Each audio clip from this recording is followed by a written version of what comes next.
દિલ્હીના કેટલીક શાળાઓને બોમ્બથી ઉડાવી દેવાની ધમકી આપવામાં આવી છે। મહત્વપૂર્ણ સમાચાર દિલ્હીથી સામે આવ્યા છે। કેટલીક શાળાઓને બોમ્બથી ઉડાવી દેવાની ધમકી। તો દ્વારકાના ડીપીએસ સ્કૂલમાં બોમ્બ બ્લાસ્ટની ધમકી આપવામાં આવી છે। તો સંસ્કૃતિ સ્કૂલને પણ બોમ્બથી ઉડાવી દેવાની ધમકી આપવામાં આવી છે। આ સાથે જ આગળ વાત કરીએ કે જેમાં મયુર વિહારની મધર ડેરી સ્કૂલને પણ બોમ્બથી ઉડાવી દેવાની ધમકી આપવામાં આવી છે। તો એક જ મેઇલમાં શાળાઓને બોમ્બથી ઉડાવી દેવાની ધમકી અપાઈ છે। એક મેલ આવ્યો હતો તે દરમિયાન તેઓની ધમકી આપવામાં આવી। સ્થાનિય પોલીસ દ્વારા સઘન તપાસ પણ હાથ ધરાઈ છે। તો મેલ દ્વારા બોમ્બથી ઉડાવી દેવાની સ્કૂલોને ધમકી આપવામાં આવી છે। દિલ્હીના કેટલીક શાળાઓને બોમ્બથી ઉડાવી દેવાની ધમકી મળી છે। મેલ દ્વારા ધમકી આપવામાં આવી હતી। દ્વારકાના ડીપીએસ સ્કૂલમાં બોમ્બ બ્લાસ્ટની ધમકી અપાઈ છે। તો અમારી સાથે અમારા સહયોગી કામેશ જોડાઈ ગયા છે। કામેશ, દિલ્હીની અનેક કેટલીક શાળાઓને બોમ્બથી ઉડાવી દેવાની ધમકી આપવામાં આવી છે, શું વધુ અપડેટ?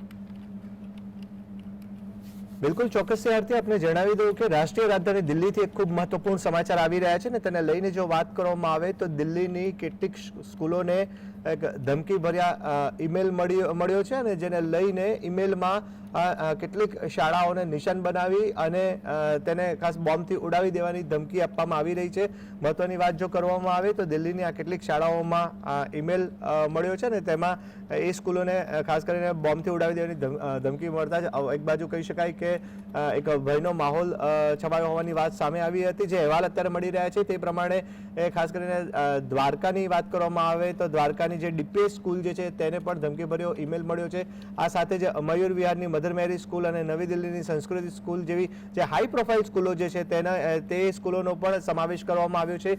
દ્વારકાની જે આ હાઈ પ્રોફાઇલ ડીપીએસ સ્કૂલ જે છે તેને બોમ્બથી ઉડાવી દેવાની ધમકી મળી છે। સવારે 6 વાગે જ ખાસ કરીને આ એક જાણકારી જે સામે આવી ને તેને લઈને દિલ્હી પોલીસ સાથે જ ફાયરની ટીમ તથા સ્થાનિય પ્રશાસન દ્વારા શાળાની તમામ તપાસ હાથ ધરવામાં આવી હતી। આ ઉપરાંત પૂર્વીય દિલ્હીની જો વાત કરવામાં આવે તો પૂર્વીય દિલ્હીમાં મયુર વિહારની મધર મેરી સ્કૂલ જે છે તેને પણ એક ધમકીભર્યો ઈમેલ મળ્યો છે જેને પગલે જ સમગ્ર સ્કૂલને ખાલી કરી દેવામાં આવી છે અને અત્યારે સઘન તપાસ હાથ ધરાઈ રહી છે। આ જ પ્રમાણેની ધમકીની જો વાત કરવામાં આવે તો નવી દિલ્હીની સંસ્કૃતિ સ્કૂલ જે છે તેને પણ ધમકીભર્યો ઈમેલ મળ્યો હોવાની વાત સામે આવી છે અને સ્કૂલમાં બોમ્બ રખાયો હોવાની જે ધમકી મળી છે અને જેને લઈને સ્થાનિય પ્રશાસન દ્વારા શાળાને અત્યારે ખાલી કરી દેવાઈ છે।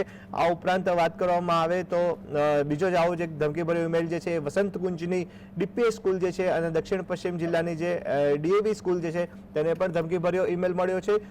ખાસ કરીને પુષ્પ વિહાર વિસ્તારમાં આવેલી જે એમિટી સ્કૂલ જે છે તેને પણ સવારે 4:30 વાગ્યાના સુમારે ધમકીભર્યો ઈમેલ મળ્યો છે જેમાં બોમ્બ રખાયો હોવાની વાત સામે આવી રહી છે। આ તમામ સ્કૂલોની જે વાત કરવામાં આવે સૌથી ચોંકાવનારી બાબત આરતી એ સામે આવી રહી છે કે એક જ ઈમેલ દ્વારા આ શાળાઓને એક જ ઈમેલ જે છે તે આ શાળાઓને મોકલવામાં આવે છે ને જેમાં શાળાને બોમ્બથી ઉડાવી દેવાની જે ધમકી અપાઈ હોય તેવો એક અહેવાલ સામે આવ્યો છે જેને લઈને સ્થાનિય પ્રશાસન દ્વારા સઘન તપાસ હાથ ધરવામાં આવી રહી છે। જી કામે સમગ્ર માહિતી બદલ આપનો આભાર।